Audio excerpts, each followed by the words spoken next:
to be playing a doubleheader. They played earlier today. It was a start time of 11 a.m. They swept Roberts Wesleyan 25, 21, 17, and 16. And that's the way to start match number 2 as Tread Rosenthal. There was a lot of discussion about his inability to serve effectively in that second match against Loyola Chicago because he was dealing with a little bit of a back issue.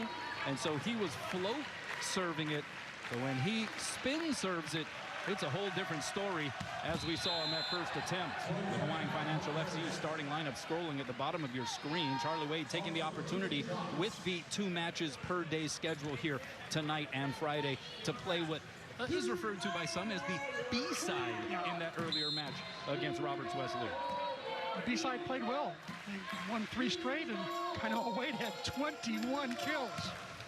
Served there by Nathan Jocks, the setter for Rockhurst, and the set from Rosenthal goes to Adrian Rohr, who's able to deposit it, and Hawaii goes up 2-1. The Rainbow Warriors 4-1 overall after that win earlier today. Rockhurst, they're 1-2 in their second year as a men's volleyball program.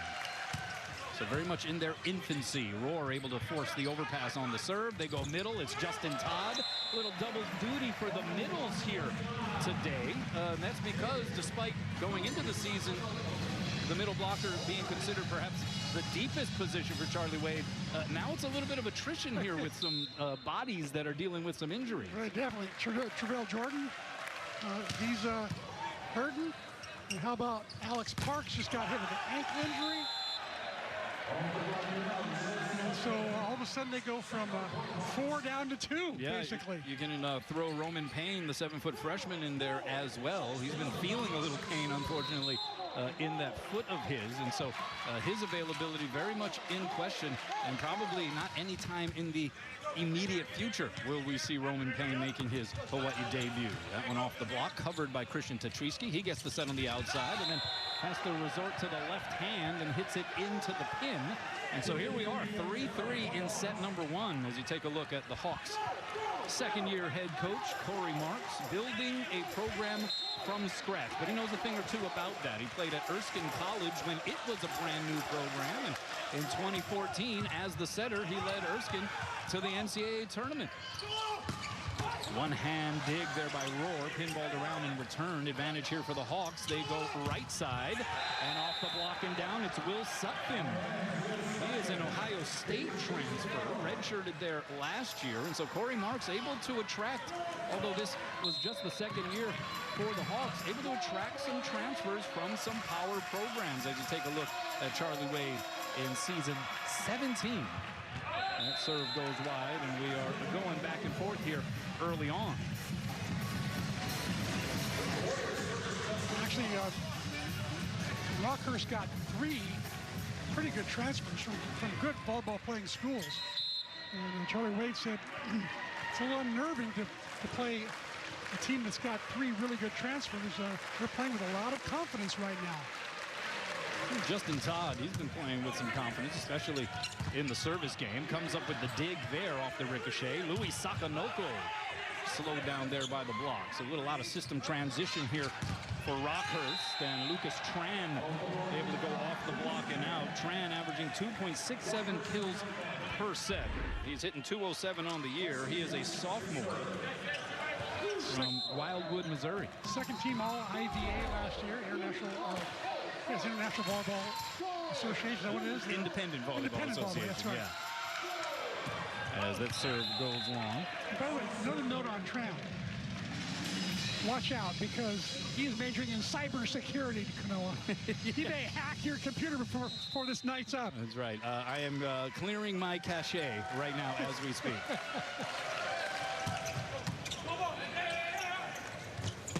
And that one is put down there. Middle attack works.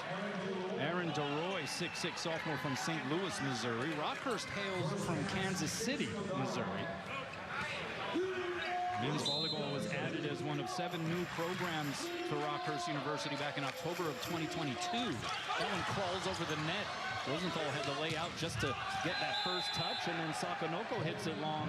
And Rockhurst is up 2 on Hawaii here, 7 serving 5 in the first. Good wake-up call, Kanoa. Good wake-up call. This A side better look out. Charlie might be fitting to put the B side back in. That's right. Middle set. That tip drops there for Ofek Hazan, who also is playing a little double duty. Had 5 kills on 11 swings and 3 blocks in the earlier match today. That match not televised. Friday will be the same thing, except the 2 matchups will be swapped. It'll be Rockhurst in the morning and Roberts Wesleyan as the feature match at 7 p.m. We'll have that one on TV. How about that one-handed dig by Quentin Greenwich? Roar, 2 hands it off the double block and down. Well, it's certainly a little sloppy here at the onset of this first frame for Hawaii, but that was a pretty brilliant save by Greenwich. You talk about a chicken wing save. There it was. You know, Quentin Greenwich seems to be in the right place at the right time all the time. Here's Sakanoko on the serve. That middle set hanging and banging. It's DeRoy. He's hitting .469 on the season, as mentioned. Rockhurst playing 3 matches previously. They lost to Vanguard University in their opener, but they got a win over an MPSF opponent in Concordia Irvine in 5 sets on January 9th, then lost a couple of nights later at UC San Diego. So they've gone up against some legitimate competition already as Roar sends it out, no touch up front. And what do you see happening here right now in this first frame, C-Mac? Maybe it's the volleyball, Kanoa. Maybe it's the volleyball.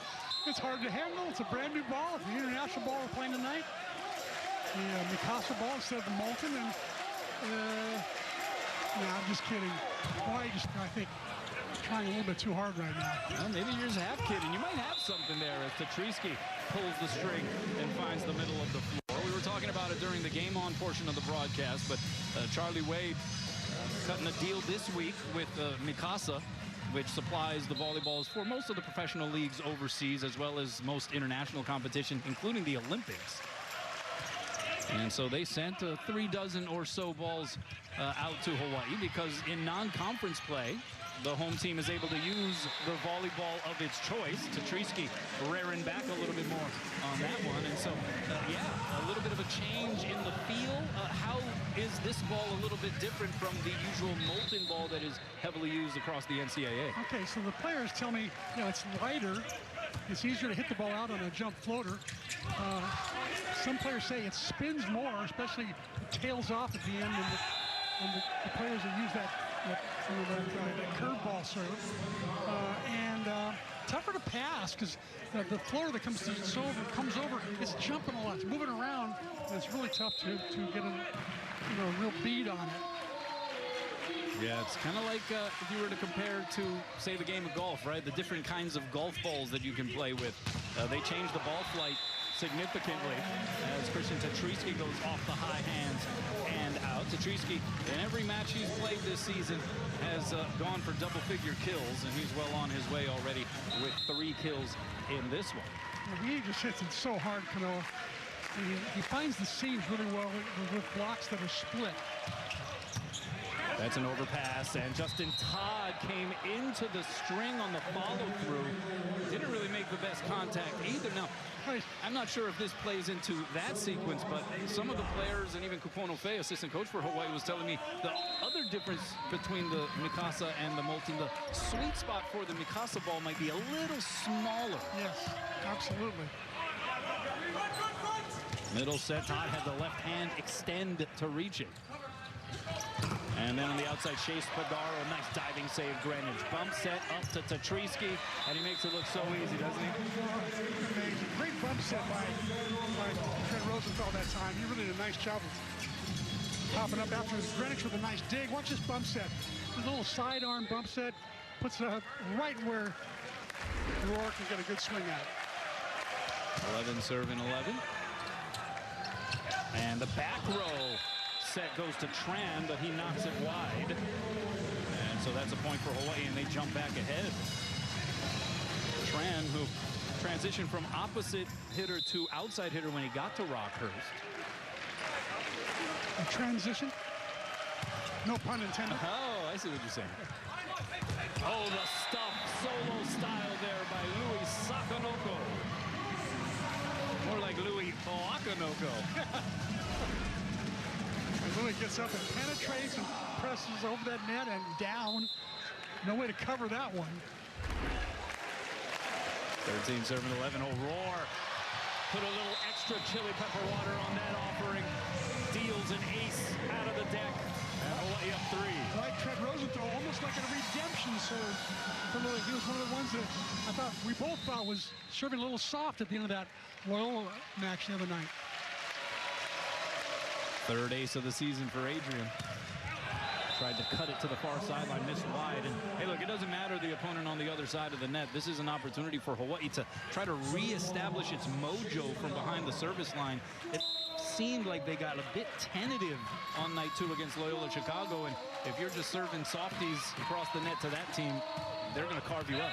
Yeah, as they did, for the most part. Step towards doing that. They brought a travel party of about 40. And I mean, when you have sleeveless Aloha shirts among the crew, you're showing up. Down the line to Treesky. Surgical on that one, and Hawaii back up 3. That's now 5 put downs for Christian. When he gets off to a good start, it's really tough to slow him down. He's like a Mack truck coming at him. Right side, that one hit wide. That was Will Sutphin taking a swing from that right pin. He's averaging 1.8 kills per set here this year. Christian Tetrisky, we were talking about the service line mojo. This is a guy who has been devastatingly effective from the service line throughout his young career, but in that second night against Loyola Chicago, it seemed like something got into his head a little bit, and he was much more trigger shy, it appeared. Didn't really want to bring the thunder. Was just having a problem with the calibration, as we were going to have a review challenge on that last play. Part of it was his back too, Kano. I think his back was his lower back was bothering him. Rockhurst is challenging that Hawaii committed a net violation on this play. Don't see anything there.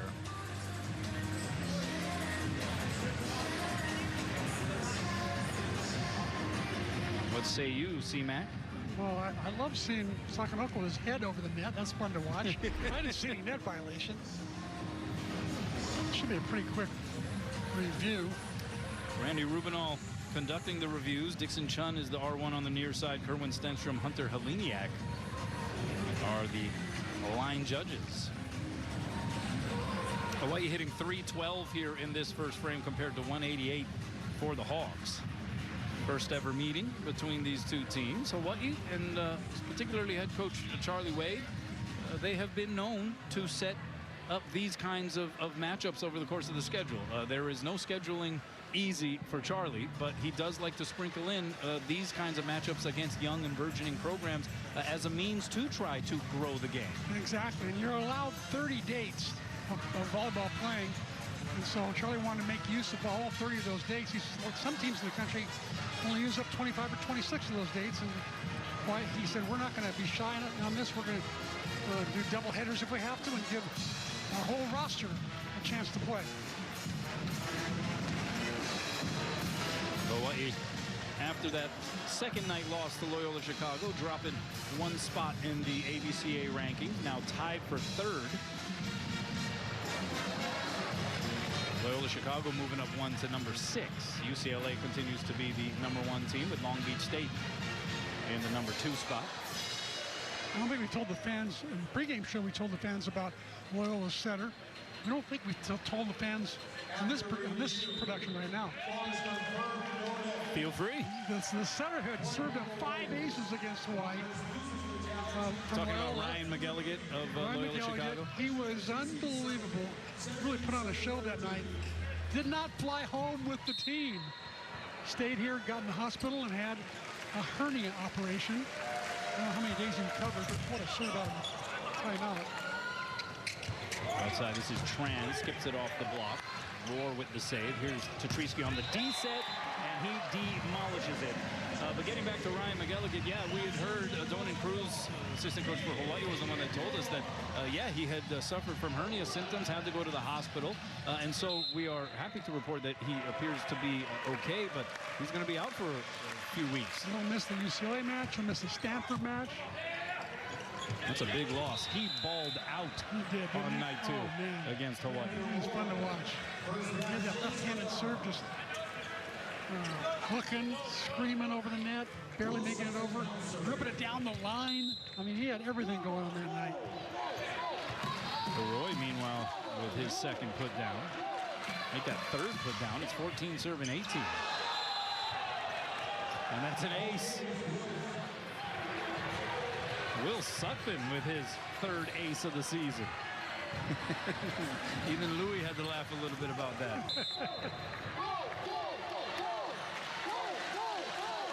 So Rockhurst hanging around a little bit here in set 1. That one will float deep. And now Louis will get ready to serve.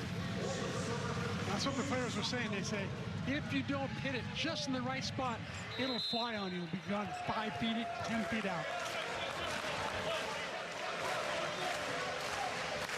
Sakanoko, the junior from Paris, France, into the string.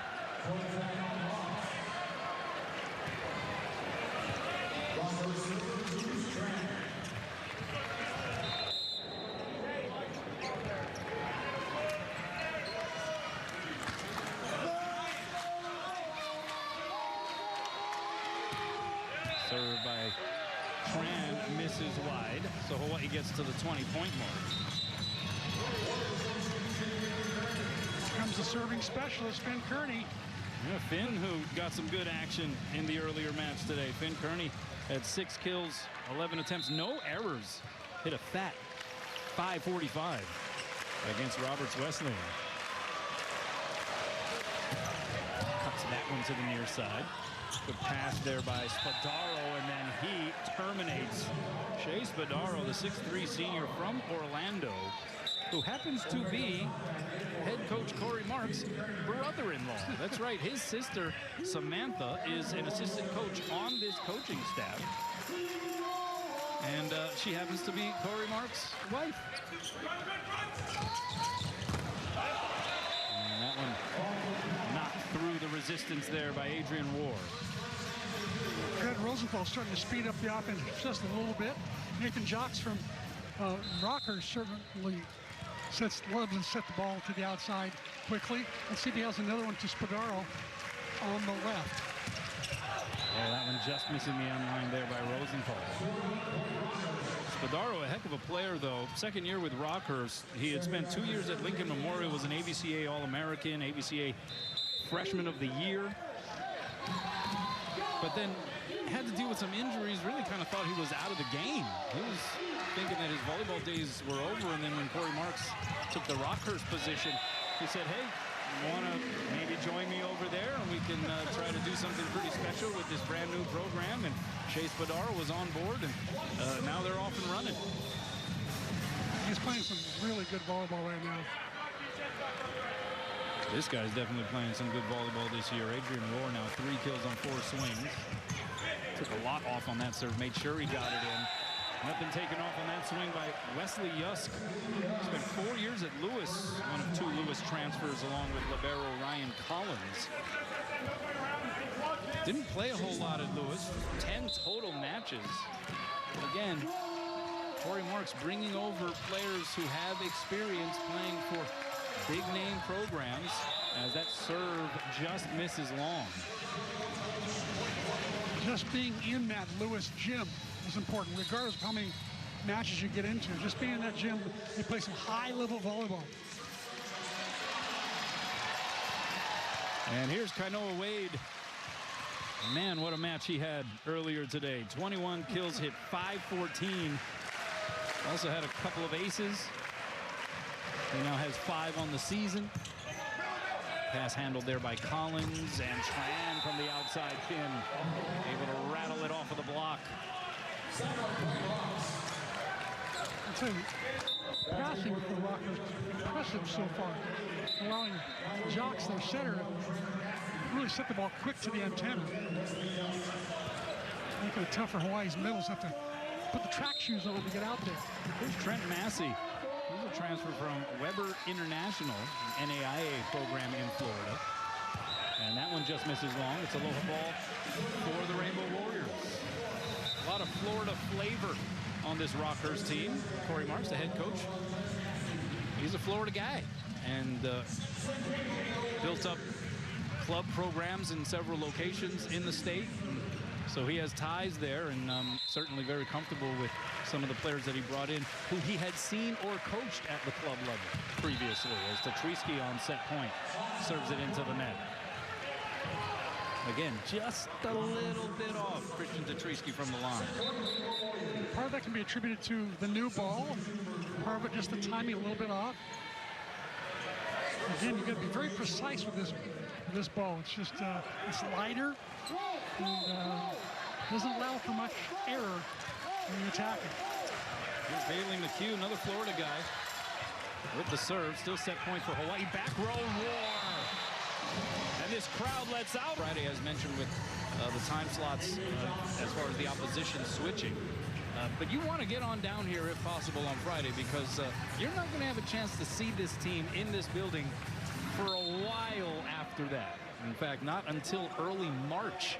Hawaii will be basically traversing the road in all of their matches between Friday night and when they host Pepperdine in early March. One of the ways Charlie Wade measures sharpness is number of errors. You had the hitting errors, the serving errors, the reception errors, and he comes to 11 in that first set. He wants the errors to be down near 8. That'll show sharpness. Backside, that one punched